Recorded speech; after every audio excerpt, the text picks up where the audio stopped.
Cool and calm, reaksi Prabowo diserang Alifur Rahman. Viral sebuah cuitan dari akun Twitter Narkoson yang menyebut bahwa ada baca pres menampar dan mencekik seorang wamen. Isu Prabowo tamparan cekik Wakil Menteri Pertanian Harfiq Hasnul Kolbi mencuat ke publik. Namun nyatanya semua itu bohong. Kabar bohong itu dimunculkan oleh Alifur Rahman, warga Kabupaten Sumeneb, Madura, Jawa Timur. Menurut akun Facebooknya, Alifur Rahman memiliki nama lengkap Alifur Rahman S. Asyari.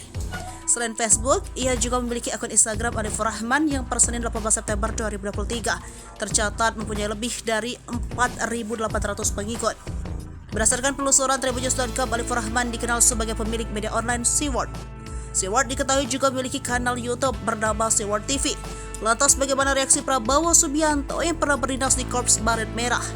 Prabowo Subianto akhirnya buka suara terkait viral isu dirinya menampar dan mencekik Wakil Menteri Pertanian Harfiq Hasnul Kolbi dalam sebuah rapat kabinet. Menteri Pertahanan RI sekaligus bakal calon presiden tersebut menanggapi kabar yang disebut berita bohong atau hoax.